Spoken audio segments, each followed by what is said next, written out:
ఇంతమంది మరి ఇంతసేపు సమయాన్ని గడిపారు, కొందరు వెళ్ళిపోయారు. కానీ యవనస్తులమని మనం మాత్రం ఇక్కడే ఉండిపోయాం. మరి కొద్దిసేపు కూర్చోవడానికి కష్టమైనా ఒక మంచి పనికి, ఒక మంచి కార్యక్రమానికి మన కష్టపడడంలో ఏమాత్రము తప్పులేదు. గనుక దేవుని వాక్యము మనము యవనస్తులంగా ప్రత్యేకంగా ధ్యానించడం అనేటువంటిది మనకెంతో ముఖ్యమైనటువంటిది. ఎందుకంటే దేవుని వాక్యంలో యవనస్తులకి, చిన్నపిల్లలకి, వృద్ధులకి, మధ్య వయస్కులకి, స్త్రీలకి, పురుషులకి, అధికారులకి, బానిసలకి, వీళ్ళందరికీ, భర్తలకి, భార్యలకి, వీళ్ళందరికీ రకరకాలుగా వారి వారి యొక్క అవసరాన్ని బట్టి దేవుని వాక్యంలో మరి రాయబడుతూ వచ్చింది. కనుక ఆయా విషయాలు మనం తెలుసుకోవడం, ఆ యొక్క దేవుని వాక్య పెరుగులో మనం నడుచుకోవడం అనేటువంటిది మనకెంతో అవసరమై ఉంటుంది. కనుక కొద్ది నిమిషాలు మాత్రమే మనం దేవుని వాక్యాన్ని మరి ధ్యానించబోతున్నాం. దానికంటే ముందుగా నేను నా యొక్క సాక్ష్యం గురించి చెప్పాలి అంటే, నాది నిజంగా అంత పెద్ద గొప్ప సాక్ష్యం ఏమి కాదు. నాది చాలా ఫెయిల్డ్ సాక్ష్యం. నాది ఫెయిల్డ్. నేను అనేక విషయాల్లో ఫెయిల్ అవుతూ వచ్చాను. నమ్ముకోవడం ప్రభువుని యవన కాలంలో నమ్ముకున్నాను, కానీ కొన్నాళ్ళు ప్రభువుని వెంబడించాను, యథార్థంగా వెంబడించాను. అయినా కూడాను బట్ సరైనటువంటి స్థిరవాశ్వాసం లేక నేను దేవుణ్ణి విడిచిపెట్టి నడుస్తూ వచ్చాను. అయితే ప్రభువైన యేసుక్రీస్తు వారు తన కృప చేత నన్ను కనికరించి నాకు ఆయన బలపరుస్తూ మరలా నన్ను ఆయన ఎదుగు నడిపించినాడు. ప్రభువుకే మహిమ కలుగును గాక. ఇది గొప్ప కృప, నిజమే. ఎందుకంటే నేను మళ్ళా నేను అంత తేలిగ్గా ప్రభు దగ్గరకు వస్తాను అనుకోలేదు. కానీ ప్రభువే చాలా స్పష్టంగా చూపించాడు. నాకు ఒక అతను వచ్చాడు. నేను ఎంతోమందికి డబ్బు సహాయం చేశాను.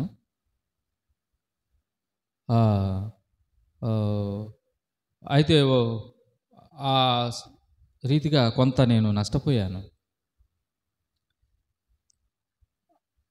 అయితే ఆ నష్టపోయిన అనుభవాల నుంచి కొన్ని విషయాలు నేర్చుకున్నాను నేను.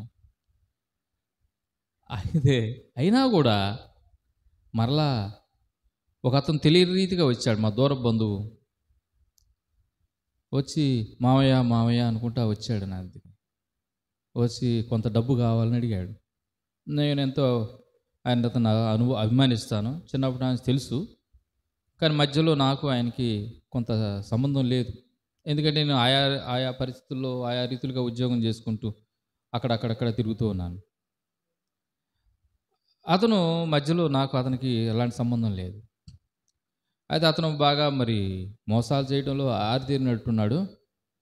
నా దగ్గర మొత్తానికి ఒక 7 లక్షల రూపాయలకు మోసం చేశాడు నన్ను. ఇదిగో ఇప్పుడే ఇస్తాను, ఇదిగో వచ్చేస్తుంది, అంత అరిచేతులు వైకుంఠం చూపించాడు నాకు. సడన్గా ఏం జరిగిందో తెలియదు, అర్థం కాలేదు నాకు. డబ్బులు 7 లక్షలు అతను నా చేతిలోంచి జారిపోయినాయి. అతని దగ్గరికి ఇచ్చేసాను నేను. తిరిగి చూస్తే ఇదిగో అదిగో అంటా ఉన్నాడు.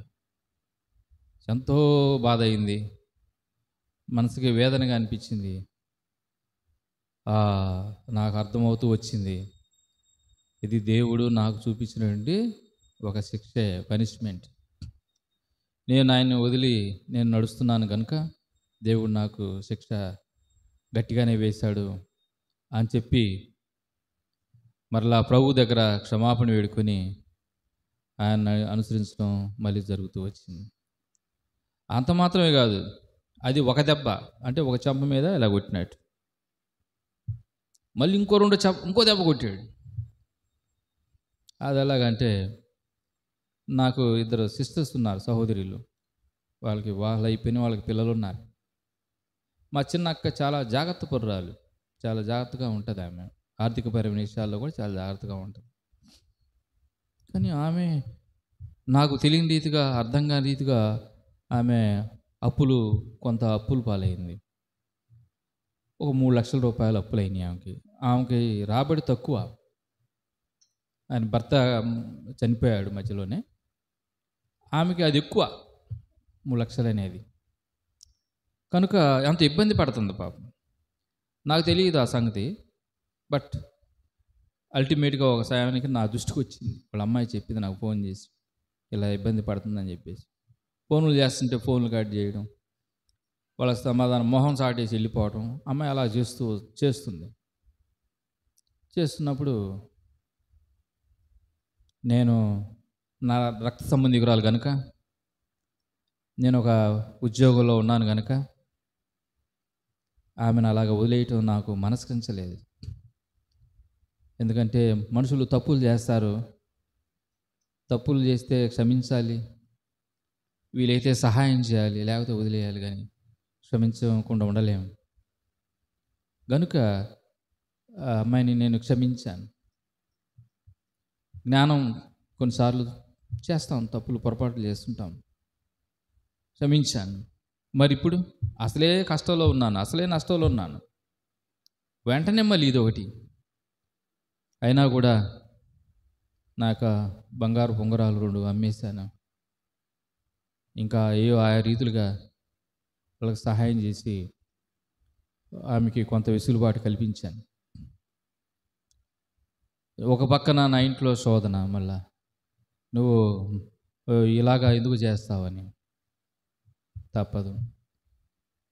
నేను నా సహోదరిని నేను వదులుకోలేను. ఆమె నా రక్త సంబంధికురాలు. మా తండ్రి రక్తం ఆమెలో పారుతుంది, నాలో కూడా పారుతూ ఉంది. నేను ఆమెకు సహోదరుడిని. ఆమె చిన్న ఏదో పని చేసుకుంటుంది. నేను ఒక ఉద్యోగంలో ఉన్నాను. నా బుద్ధిహీనతను బట్టి, నా తెలివి తక్కువను బట్టి కొన్ని డబ్బులు నష్టపోయి ఉండొచ్చు, కొంత వెనుకబడి ఉండొచ్చు.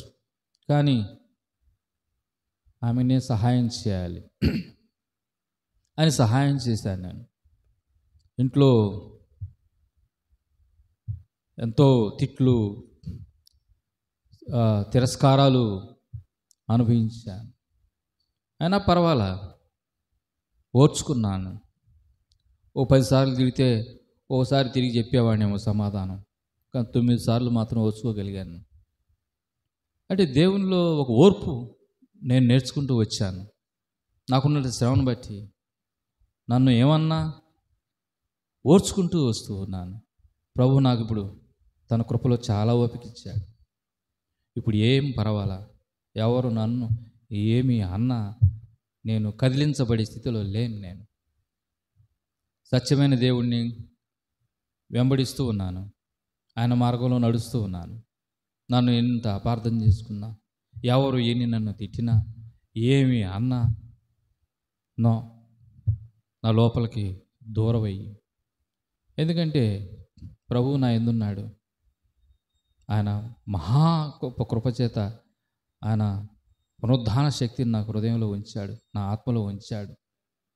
కనుక నేను ఆయన్ని వెంబడిస్తూ ఉన్నాను. ఈ విధంగా నేను ప్రభు చేత తిరిగి కనిపించబడి ఆయన సన్నిధానికి వచ్చినాను. కేవలం ఆయన కృపయే నిజముగా నా యొక్క మరి జీవితము ఒడిదుడుకులతో కూడిన జీవితంగా ఉంది. కాబట్టి ప్రభు యందున్న మీరు అలాంటి ఒడిదులకు గురికోకుండా, కోల్పోకుండా అనవసరంగా మీరు కూడా ప్రభువుని మరి హత్తుకుని జీవించాలని నేను ప్రేమతో కోరుకుంటున్నాను. సమయంలో మరి ఒక వాక్యం చదువుకొని మనం ధ్యానంలోకి వెళ్దాం. దయచేసి గమనించండి. కొద్ది మాటలు ప్రభు వాక్యం ధ్యానం చేద్దాం. సమూయేలు, 2వ సమూయేలు, పాత నిబంధన గ్రంథం 2వ సమూయేలు 11వ అధ్యాయం 1వ వచనం నుంచి 27వ వచనం వరకు. 2వ సమూయేలు 11వ అధ్యాయం 1 నుండి 27 వచనాలు. దీన్ని మనం ఈ అధ్యాయం అంతా చదవాలి, తప్పదు. అయితే మరి 27 వచనాలు ఉన్నాయి, 27 మందికి అవకాశం ఉంది. మరి మొట్టమొదటి వచనం నేను చదువుతాను. అక్కడ నుండి మరి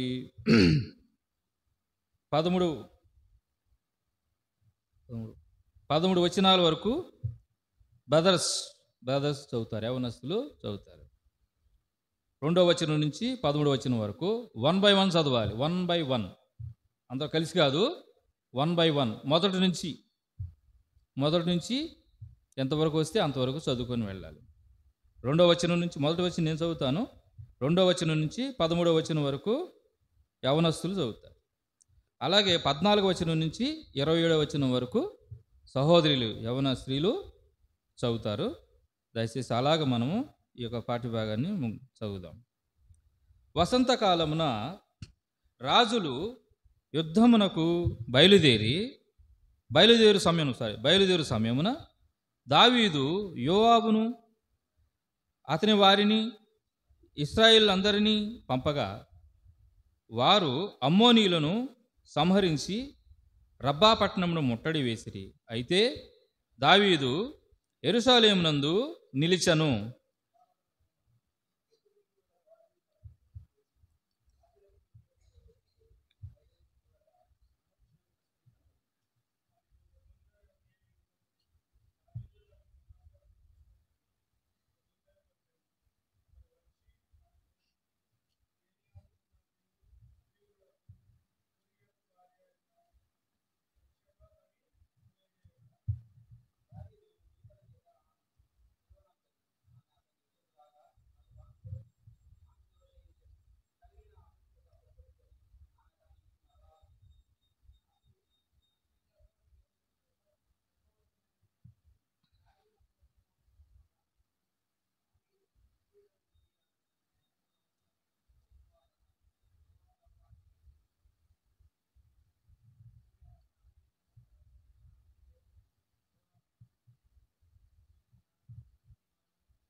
ఎనిమిదవ వచనం.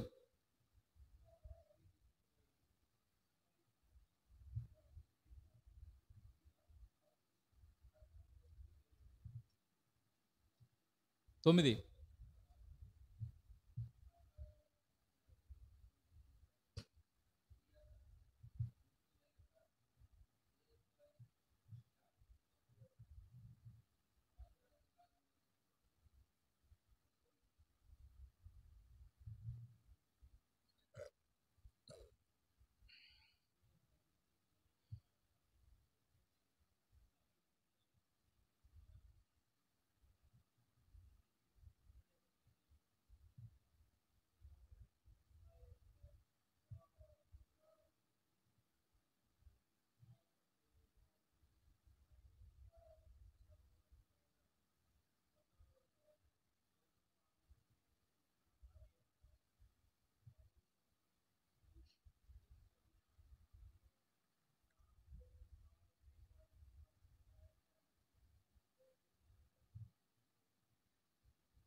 పదమూడు వచనం సహోదరులు కదా. 14. ఓకే, 13 చదవండి. రైట్.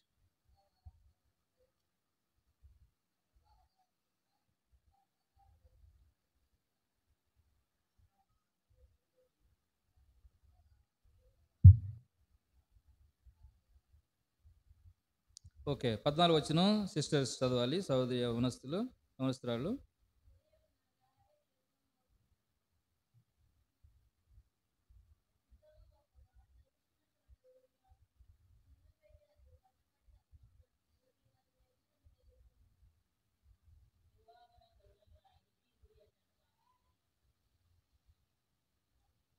నెక్స్ట్ 16 వచనం.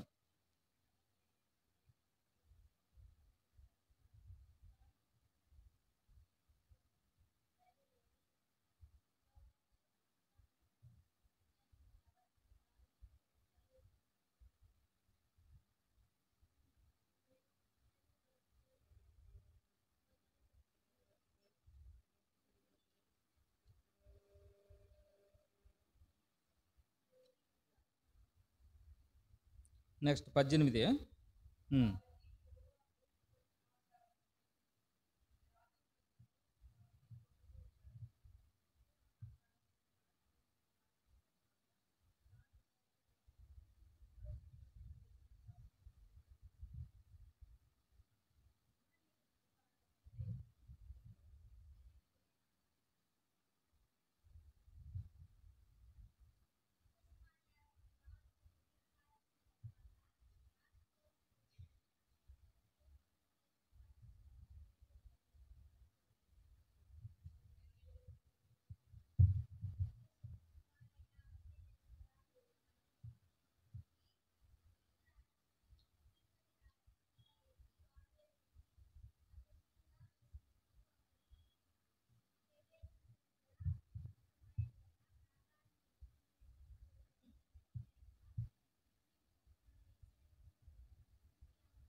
Okay, right. 27వ వచనం మళ్ళీ అందరం కలిసి బిగ్గరగా చదువుదాం. 27వ వచనం.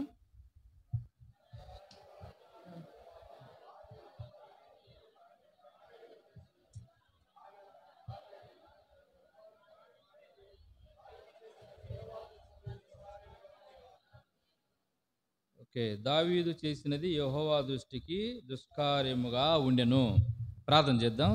దయచేసి అందరూ కూడా మోకాళ్ళుని కళ్ళు మూసుకొని ప్రార్థనలో ఏకీభవించాలని కోరుతున్నాను. అందరూ. మహోన్నతుడైన దేవా, ప్రియ పరిశుద్ధ మా తండ్రి, మీ వందనాలు.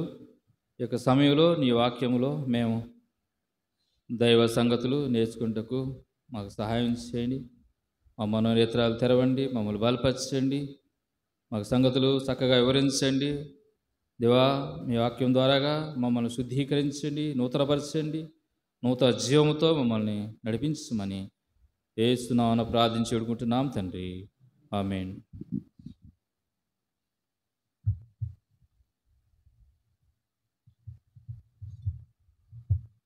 ప్రియులారా, ఈ యొక్క సమూయేలు గ్రంథంలో 11వ అధ్యాయం అంతా మనం చూస్తున్నాం. ఇక్కడ మనం గమనించినట్లయితే దావీదు సైన్యము యుద్ధం చేస్తూ ఉంది. శత్రుదేశం మీద యుద్ధం చేస్తూ ఉన్నారు. దావీదనైన రాజు, మనం చెప్పుకున్నాం కదా, దావీదనైన రాజు. ఈనాడు యుద్ధాలు జరుగుతూ ఉన్నాయి. ఇజ్రాయెల్ దేశం సిరియా దేశానికి యుద్ధం జరుగుతుంది. రష్యా దేశం ఉక్రెయిన్ దేశం మీద యుద్ధం జరుగుతుంది. ఈనాడు గొప్ప గొప్ప మిషనరీలు వచ్చాయి, టెక్నాలజీ వచ్చింది.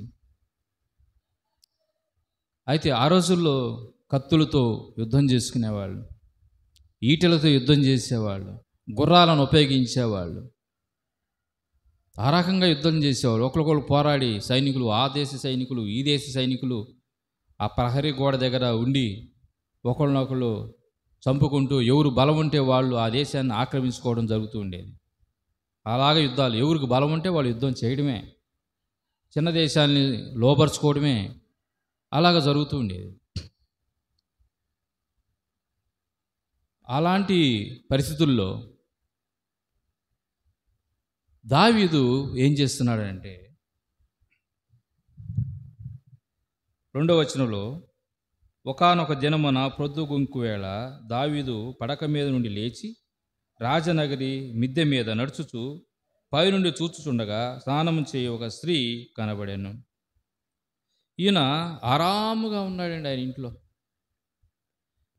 రాజు ఆరాముగా ఉన్నాడు. జనాలు సైన్యం అంతా కష్టపడతా ఉంది, సైన్యాధిపతులు కష్టపడుతున్నారు, ఈయన మాత్రం ఆరాముగా ఉన్నాడు. ఈయన యుద్ధంలో లేడు. యుద్ధం చేసేవాళ్ళు చేస్తున్నారు, ఈయన మాత్రం యుద్ధంలో లేడు. దావీదు అంతకుముందు ఎన్నో యుద్ధాలు చేశాడు, భీకరమైన యుద్ధాలు చేశాడు దావీదు. కానీ ఇప్పుడు మాత్రం ఈయన యుద్ధంలో లేడు. ఈయన విశ్రాంతి తీసుకుంటున్నాడు. ప్రజలు కష్టపడతా ఉంటే, ఆయన సైన్యం కష్టపడతా ఉంటే, ఈయన మాత్రం విశ్రాంతి తీసుకుంటున్నాడు, రెస్ట్లో ఉన్నాడు. రెస్ట్లో ఉన్నట్టు ఉండదు చాలక ఆయన మిద్దె మీద నడుస్తూ ప్రచారాలు చేస్తూ ఉన్నాడు. మిద్దె మీద నడుస్తూ ప్రచారాలు చేస్తున్నాడు. మిద్దె మీద నడుస్తూ ప్రచారం చేయటం పెద్ద విషయమేం కాదు, కానీ యుద్ధం చేయాల్సిన సమయంలో ఈయన విశ్రాంతి తీసుకుంటున్నాడు, ఆరాముగా ఉంటున్నాడు. ఇది ప్రత్యేకమైన విషయం, చెప్పుకోదగ్గ విషయం ఉండి అతను ఒక సంగతిని ఆయన చూసినట్టుగా గమనిస్తూ ఉన్నాం. దాన్ని బట్టి ఒక స్త్రీని చూసి ఆయన మోహించి ఆమెను రాజు తన యొక్క అహంకారంతో నేను ఏదైనా చేయగలనన్నట్టుగా ఆయన ఒక స్త్రీని ఆయన పిలిపించుకొని ఆయన తప్పు చేసినట్లుగా, విచారం చేసినట్లుగా మనం గమనిస్తూ ఉన్నాం. దీనిని దేవుడు ఆయన ఒప్పుకోలేదు. దేవుని దృష్టికి అది దుష్కార్యముగా కనబడింది. దేవుని దృష్టికి అది దుష్కార్యముగా కనబడింది. దావీదు నిజంగా అతను ఆ పాపం చేయవలసిన వాడు కాదు. ఎందుకంటే దావీదు నిజంగా పరిశుద్ధుడు, దేవుని భయం కలిగిన వాడు, దేవుని దృష్టికి యథార్థంగా జీవించిన వాడు, ఆయన పనులు ఆయన నమ్మకంగా ఉండేటువంటి వాడు. అయినా కూడాను ఇక్కడ దావీదు తప్పిపోయినట్లుగా మనం చూస్తూ ఉన్నాం. ఇప్పుడు ఈ యొక్క లేఖనాన్ని బట్టి మనం ఏం అర్థం చేసుకోవాలంటే, మనిషి అనేవాడు మనిషే. ఈ శరీరంతో మనం ఉన్నంతకాలము మనము జాగ్రత్తగా ఉండాలండి. మనము జాగ్రత్తగా ఉండాలి. మనం జాగ్రత్తగా లేకపోతే మనం తప్పిపోయేవారంగా ఉంటాం. ప్రతి విషయంలో జాగ్రత్తగా ఉండాలి. ఎప్పుడు ఎక్కడ ఉండాలో అక్కడ ఉండాలి. కనుక యుద్ధ సమయంలో యుద్ధంలో ఉండాలి, ఇంటి దగ్గర ఉండకూడదు. అనగా మనము ఆదివారము, ప్రభువారి పునరుద్ధాన దినము, ప్రభు సన్నిధిలో మనం కడమరాల్సింది మనం ఎక్కడెక్కడో తిరుగుతున్నాం అనుకోండి, సాతానుడు పొంచి ఉంటాడు, మనల్ని ఆయన తప్పించేవాడిగా ఉంటాడు. ప్రభు సన్నిధిని, ప్రభుకి సమయాన్ని ఇవ్వకపోతే, ప్రభు సన్నిధిని మనం అనుభవించకపోతే తప్పిపోయే వాళ్ళంగా ఉంటాం, శోధనలో పడే వాళ్ళంగా ఉంటాం. గనుక యవనస్తులైన మనము దేవుని దృష్టికి దుష్కార్యము చేయకుండా నీతిమంతులంగా, పరిశుద్ధులంగా ఉండాలి అని అంటే మనము దేవుడు ఉంచిన ప్రదేశంలో మనం ఉండాలి. అంటే యవనస్తుల కూడిక జరుగుతుంది, యవనస్తుల కూడికి వెళ్ళాలి. ఆదివారం పునరుద్ధాన దినం దేవుని ఆరాధన జరుగుతుంది, అక్కడ మనం వెళ్ళాలి. అలాగా కాకుండా మనం ఎక్కడెక్కడో మనం తిరుగుతూ ఉంటే నిజంగా సాతానుడు గర్జించిన సింహం వలె మనల్ని వేటాడేవాడుగా ఉంటాడు, మనం తప్పిపోయేవారుగా ఉంటాం. గనుక ఇది ఒక సూత్రం. అంత మాత్రమే కాదు, చూడండి కీర్తనల గ్రంథంలో ఒక మాట, కీర్తనల గ్రంథం 1వ అధ్యాయం, కీర్తనల గ్రంథము 1వ అధ్యాయము కొన్ని మాటలు చదవండి. కీర్తన గ్రంథం 1వ అధ్యాయము 1 నుంచి 3 వచనాలు అందరం కలిసి చదువుదాం. దుష్టుల ఆలోచన చొప్పు నడవక, పాపుల మార్గమున నిలువక, అపహాసకులు కూర్చుండు చోటను కూర్చుండక, యెహోవా ధర్మశాస్త్రమును ఆనందించుచు దివారాత్రం దాన్ని ధ్యానించువాడు ధన్యుడు. అతడు నీటి కాలువలో ఎవరోనూ నాటబడినదై ఆకు వాడక తన కాలమందు ఫలమిచ్చు చెట్టు వలె నుండును. అతడు చేయనిదంతయు సఫలమగును. ఇక్కడ రెండు రకాలుగా చెప్పబడుతుంది, రెండు రకాల వ్యక్తుల గురించి. దుష్టుడు అనేవాడు ఒకడున్నాడు, అయితే యెహోవా ధర్మశాస్త్రాన్ని ఎంతో ఆనందించుతూ ధ్యానించేవాడు ఇంకోడున్నాడు. దుష్టుడు ఆలోచించక నడవక, పాపుల మార్గం నిలవక, అపహాసకులు కూర్చుండే చేట కూర్చుండక. ఈ అపహాసకులు ఎక్కడున్నారు? ఈ పాపులు ఎక్కడున్నారు? ఈ దుష్టులు ఎక్కడున్నారు? వాళ్ళ దగ్గర పోయి మనం ఎప్పుడు కూర్చుంటున్నాము? వాళ్ళ మాటలు మనం ఎక్కడ వింటున్నాము? వాళ్ళని బట్టి మనం ఎప్పుడు నడుస్తున్నాము? ఈ రోజుల్లో ఎక్కడో లేరు దుష్టులు. మన సెల్ ఫోన్ రూపంలో, మన టీవీ రూపంలో వచ్చి కూర్చుంటున్నారు. మన సెల్ ఫోను, టీవీ ఉండడం ఒకప్పుడు తప్పుగా అనిపించేది, ఇప్పుడు అనిపించటల్లా. కారణం, దానిలో వార్తలు వస్తాయి, దేవుని వాక్యం కూడా చెప్పే దైవజనులు కూడా ఉన్నారు. సెల్ ఫోను తప్పు అంటల్లా. సెల్ ఫోన్లో సరిగ్గా ఉపయోగించుకుంటే ఎన్నో మంచి విషయాలు ఉన్నాయి, ఎన్నో మంచి విషయాలు, సూపర్. అయితే నువ్వు దాన్ని ఎలా ఉపయోగిస్తున్నావు, టీవీని ఎలా ఉపయోగిస్తున్నావు, లేదా సెల్ ఫోన్ని ఎలా ఉపయోగిస్తున్నావు అనేటువంటిది చాలా ప్రధానమైనటువంటి విషయం. కొందరు వెళ్తారండి, షాప్కి వెళ్తారు, ఎందుకు వెళ్తారో కూడా తెలియదు వాళ్ళకి. వెళ్తారు, అక్కడ ఏదో దారిని పోతూ ఉంటారు, ఒక షాపు కనపడుతుంది, ఆ షాపులోకి వెళ్తారు, ఏందో చూస్తారు, ఏదో కొనుక్కుంటారు, వస్తారు. అలాగా కాదు, మనం ఇంటి యొద్దనే విచారణ చేసుకొని, ఇదిగో ఈరోజు మనం షాపింగ్ చేయాలి, ఆ షాపింగ్లో మనం బట్టలు కొనుక్కోవాలి, ఆ షాపింగ్లో ఇదిగో మన యొక్క సరుకులు కొనుక్కోవాలి. అలాగా ప్లాన్ చేసుకొని ప్లాన్డ్గా వెళ్ళి ప్లాన్డ్గా చేసుకోవాలి పనులు అనేవి. మనం వెళ్తున్నాము, ఏదో ఆకర్షించింది, బట్టలు ఎంతందని వాడు ఏదో కనబడేటివి చేశాడు, గోల్డ్ రివోలీ కనపడింది, ఆ షాప్కి వెళ్ళాము, ఈ షాప్కి వెళ్ళాము, డబ్బులు ఉన్నాయి, కొనేసాము. ఆ డబ్బులు ఎంత ఉన్నాయి, దేనికి వాడాలి, ఏ డబ్బు దేనికి వాడాలి, ఎంత వాడాలి, నో, కనబడింది, పోయాము, కొన్నాము. గనుక ఈ ఆలోచన లేకుండా అనాలోచితంగా చేసే పనులు మనకెంతో నష్టాన్ని కలుగజేస్తాయి అన్నమాట. అలాగే సెల్ ఫోన్ కూడాను ఒత్తుదా ఉంటాం. ఒకటి number 1 YouTube, number 2 Facebook, number 3 Instagram, ఏది పడితే అది నూకుతూ ఉంటాం. అయితే అది చెత్త చెదారము, ఎవరో పనికిమాలిన బ్యాచ్, రకరకాల ఏవో పెడతా ఉంటారు న్యూస్. అవన్నీ మనకు అవసరం లేదు.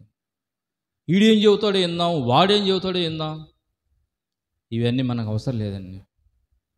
ఎవరు ఏం చెప్పినా కూడా చెడు మాటలే చెప్తూ ఉంటారు. గనుక మనకి మంచి మాటలు, దేవుని మందిరంలో మనకు దొరుకుతున్నాయి, దేవుని వాక్యం మనకు నేర్పిస్తుంది. కనుక మనము అలాంటి చెడ్డ మాటలు అవి చూడడం అనేటువంటిది మనం దుష్టత్వంలోనికి వెళ్ళిపోవడంతో సమానం. అలాంటి దుష్టత్వంతో ఉంటే అక్కడతో ఆగదు, అది ఎక్కడికో నడిపిస్తుంది. చాలామంది ఫేస్బుక్లో పరిచయాలు చేసుకొని పెళ్ళిళ్ళు అయిపోయి విడాకులు చేసుకున్న వాళ్ళు ఉన్నారు. ఒక ఏరియానే వాళ్ళకి తెలుసు, మిగతా విషయాలు వాళ్ళకి తెలియదు. మనిషి సమీపం అయిన తర్వాత దాని లోటుపాట్లు తెలుస్తూ ఉన్నాయి. దూరంగా ఉన్న కొండ నున్నగా కనిపిస్తూ ఉంది, దగ్గరకు వచ్చేసరికి దాని లోటుపాటు తెలుస్తున్నాయి. అయ్యో, ఇన్ని ముళ్ళ తప్పలు ఉన్నాయింది, ఇన్న గచ్చి పొదలు ఉన్నాయింది, ఈ కొండ ఎక్కాలా, మెట్లే లేవే, పైకి ఎక్కడ వెళ్ళాలా అర్థం కాని పరిస్థితి. దూరంగా ఉన్నప్పుడు నున్నగా ఉంది, అరే హాయిగా భలే ఉంది కొండ అన్నట్టుగా ఉంది. దగ్గరికి వెళ్ళినాక అన్ని గచ్చ పొదలు, ముండ్ల తుప్పలు, దారి లేదు, గమ్యం తెలియదు, ఎటు పోవాలో తెలీదు, ఏం చేయాలో అర్థం కాదు. ఇంత దూరం ప్రయాణం చేసావు, ముందుకి పోలేవు, వెనక్కి రాలేవు. ఇలాగా చాలామంది యవ్వనస్తులు, యవ్వనరాల లోకంలో ఒక కట్టు లేక, ఒక పద్ధతి లేకుండా వాళ్ళు మనసుకు తోచినట్లుగా వాళ్ళు చేస్తూ ఉన్నారు. ఫేస్బుక్లో ఏమేమో పరిచయాలు,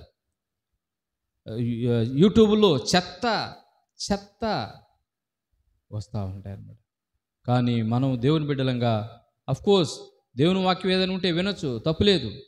దేవుని పరిశుద్ధులు ఉంటే వారితో సహవాసం చేయొచ్చు, తప్పులేదు. దేవుని మాటలు చెప్పుకోవచ్చు, తప్పులేదు.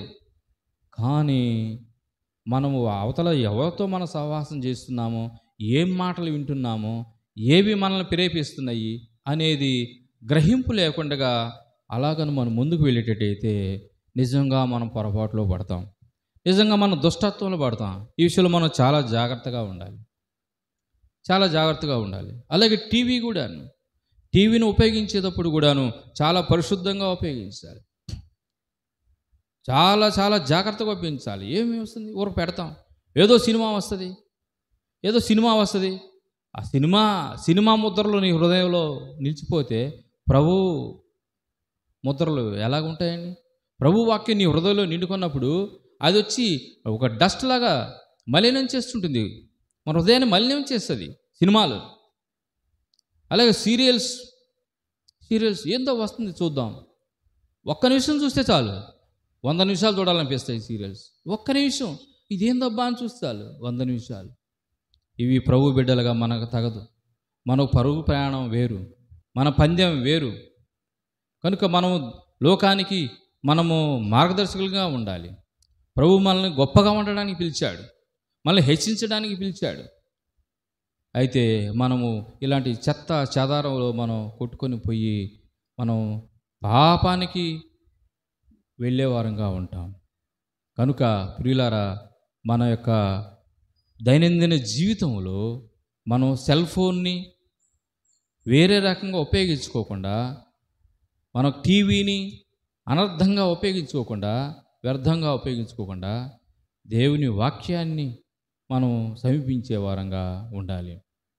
సరిగ్గా టీవీని కానీ సెల్ ఫోన్ని కానీ నిజంగా దేవునికి అనుకూలంగా నువ్వు వాడుకున్నావా, very good, praise the Lord, తప్పులేదు.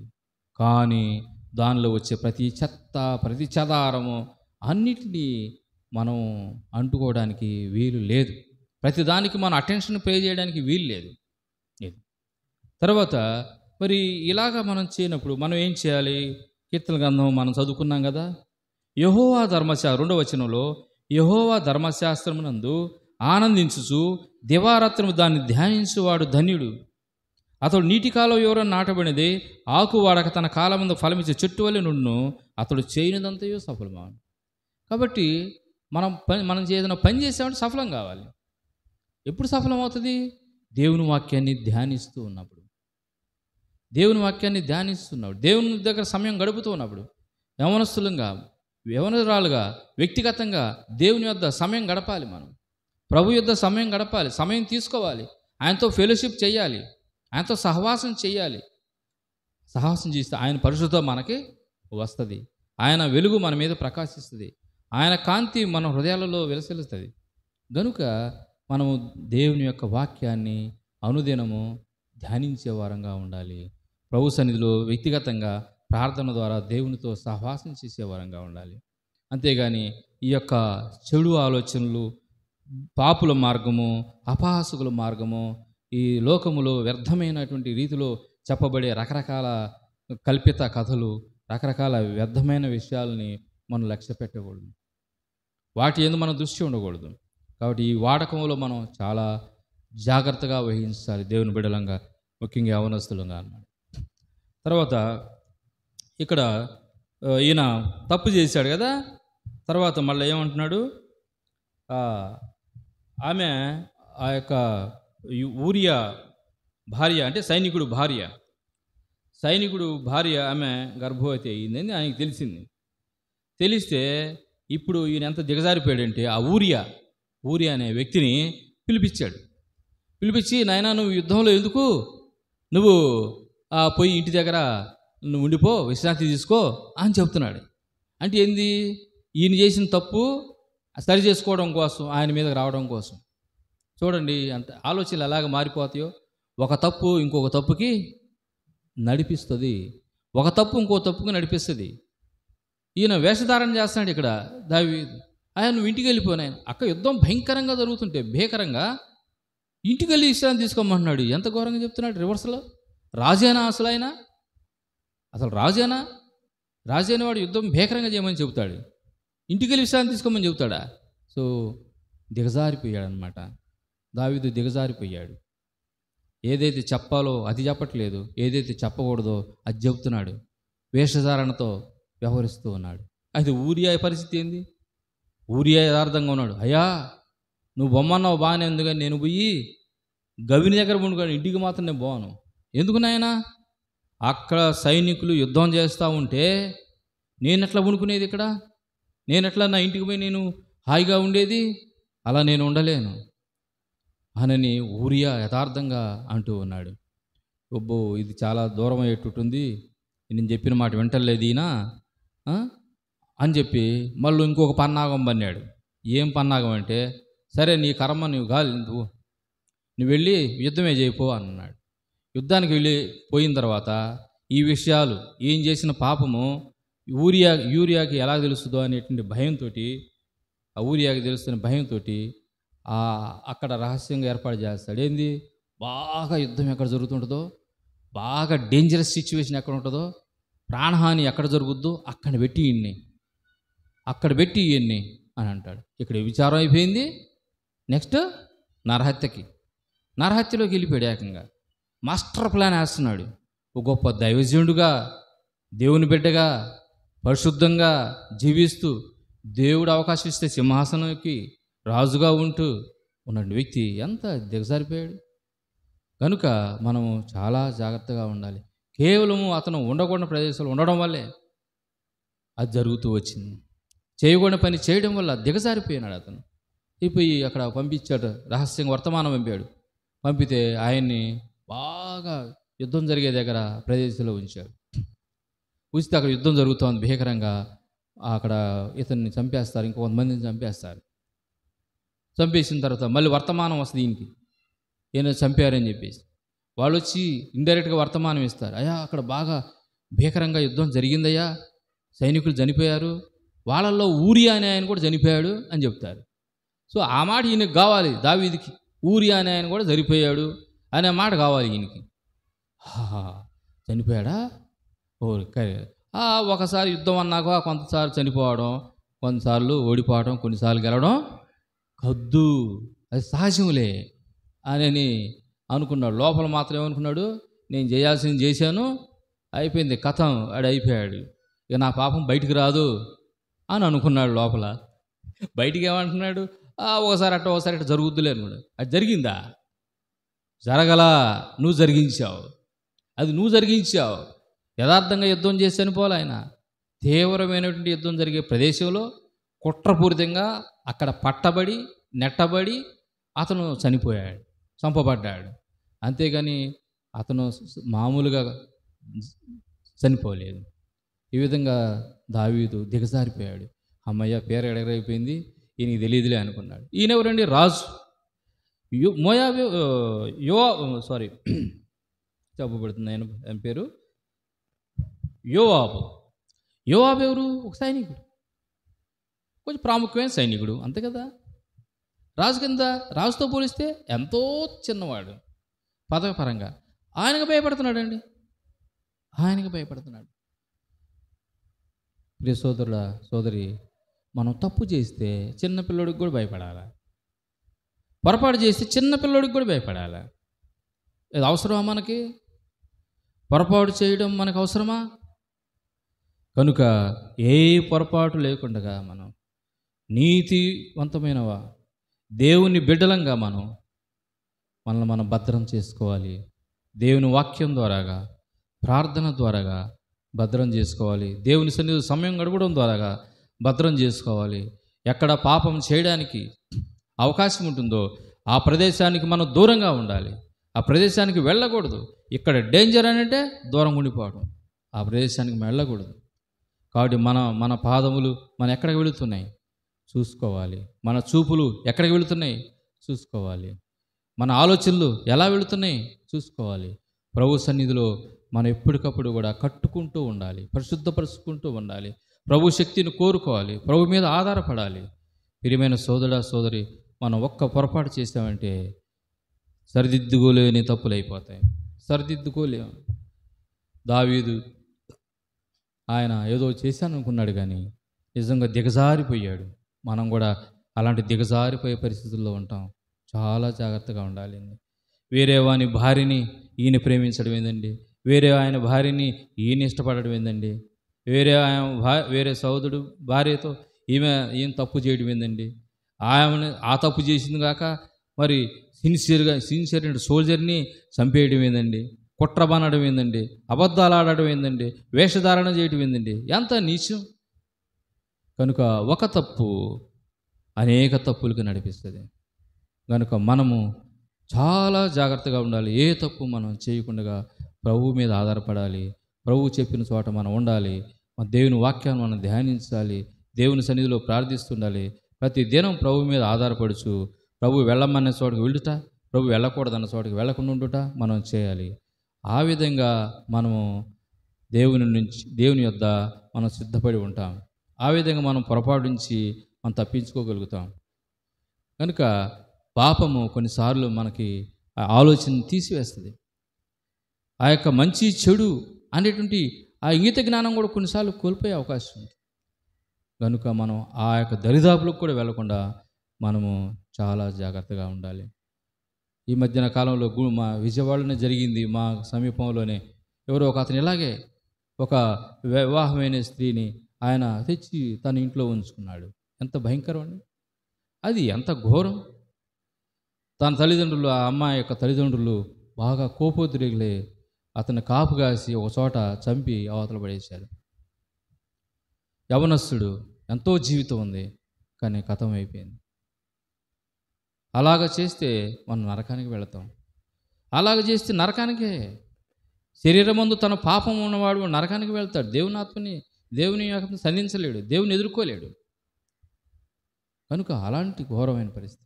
అంత మాత్రమే కాదు, అంత అల్లారు ముద్దుగా పెంచారు బాగా తల్లిదండ్రులు. వాళ్ళ అవసరానికి వచ్చేసరికి ఉపయోగం లేకుండా పోయాడు. ఏం ఉపయోగం? తల్లిదండ్రులకి ఉపయోగమే లేదు. ఒక రైతు ఉన్నాడు, తన విత్తనాన్ని వేశాడు, దానికి నీరు పోశాడు, దానికి ఎరువు వేశాడు, దాన్ని పెంచుతూ ఉన్నాడు. పెంచాడు 3 నెలల్లో 6 నెలల్లో కాపు వచ్చింది, చెట్టు పెరిగింది. అమ్మయ్య, ఇంకా మనకి పండ్లు వస్తాయి అనుకునే టైంలో అది ఏదో పురుగు పట్టి కూలిపోయింది, దాన్ని నాశనం అయిపోయింది ఆ చెట్టు. ఉపయోగం ఏముందండి? కనుక మనము మన యొక్క తల్లిదండ్రులకు ఎంతో ఉపయోగకరంగా, ఎంతో మేలుకరంగా, ఎంతో ఆశీర్వాదకరంగా మనం ఉండాలి. కనుక ఒకసారి మనం దావీదు జీవితాన్ని జ్ఞాపకం చేసుకుని మనం అలాగ ఉండకుండా మనము సిద్ధపరచబడుదుం గాక. ప్రార్థన చేసుకుందాం.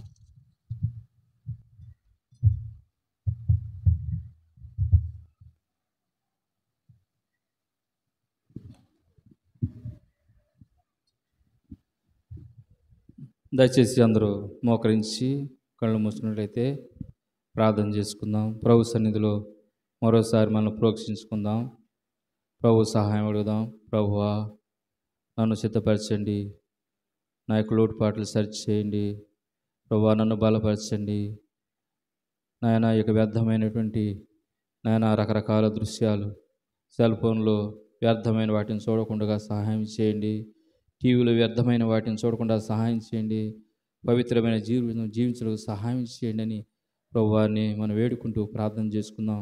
ప్రభు మనకు సహాయం చేయను గాక. ప్రభు నమ్మదగిన వాడు. ఆయన మనకు నిజముగా తన శక్తిని దయచేయగలిగిన వాడు. మన వంతు ప్రార్థన, ఆయన వంతు శక్తిని దయచేయుట.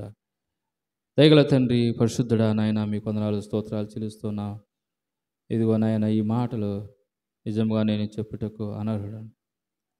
నా యందు దయ ఉంచి కృప చూపి నీవు నన్ను బలపరిచింది వందనాలు చెల్లిస్తున్నాను. పాపం మీద విజయం దయచేస్తూ వస్తున్నావు. నీకు వందనాలు స్తోత్రాలు చెల్లిస్తున్నాను. మేము నీతిమంతులుగా పరిశుద్ధులుగా జీవించాలని కోరిన స్తోత్రాలు. ఇదిగో నీ బిడ్డలు యవనస్తులు, యవనరాలు, వారి జీవితంలో అలాంటి తప్పు చేయకుండా వారు ఎంతో సిగ్గుపడనక్కర్లేని వారుగా ధైర్యంతో వారు జీవితం ముందుకు కొనసాగించినట్లుగా నీ బిడ్డలను సిద్ధపరచండి. వారి సమస్త ఆలోచనల మీదను, సమస్తమైనటువంటి నాయన మరి విషయాల మీదను వాళ్ళకి కంట్రోల్ దయచేయండి. వారి అధీనంలోని తీసుకొని రండి. నీ పునరుద్ధాన బలము, శక్తిని దయచేయండి, కనికరించండి. యేసు నామమున ప్రార్థించి వేడుకుంటున్నాను తండ్రి. ఆమేన్.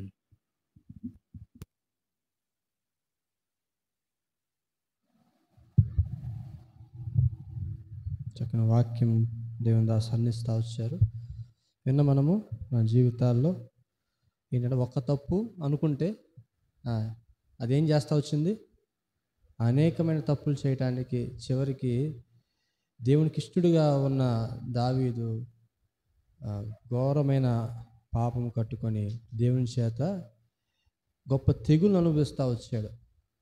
కనుక అలాగ మనం కాకుండా దేవుడు తన మాటల ద్వారా ముందుగా హెచ్చరిస్తూ ఉన్నాడు. ఏమైనా కాలంలో ఉన్నాం, మనం జాగ్రత్తగా మన అడుగులను మనం దేవునికి అనుకూలముగా నడుస్తూ ఆయన గణపరిచే వారముగా దేవునికి ఇష్టలుగా మనందరం కూడా జీవించుదాము గాక. ఆమేన్. అన్న కూడా సుధీర్ అన్న బ్యాంకులో వర్క్ చేస్తూ ఉన్నారు. అంకుల్ కోసం కూడా ప్రార్థన చేయండి. అలాగే యాక్చువల్గా 3 గంటలకి అంకుల్ అన్నారు 3 గంటలకు పెడదామని. తిని రాగానే మనకేమొస్తుంది, నిద్ర వస్తుందని ముందే కొంచెం అరేంజ్ చేసాం. కనుక దేవుని మంచి వాక్యాన్ని ఇస్తూ వచ్చాడు. అయితే ఆ రీతికి మనం కూడా కొనసాగుదాం. ప్రార్థన ఆశీర్వాదం ముగించుకుంటాం. సాయంత్రం 6:30 గంటలకు మనం మళ్ళా పొన్నూరు మీటింగ్కి వెళ్తాం. సిద్ధపడి రండి.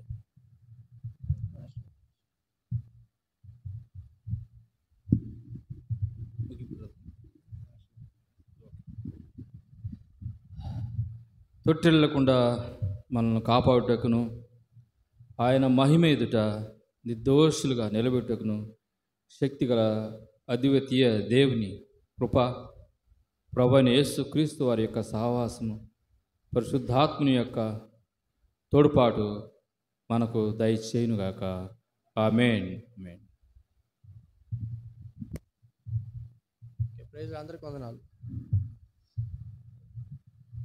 అందరికీ ప్రైజ్.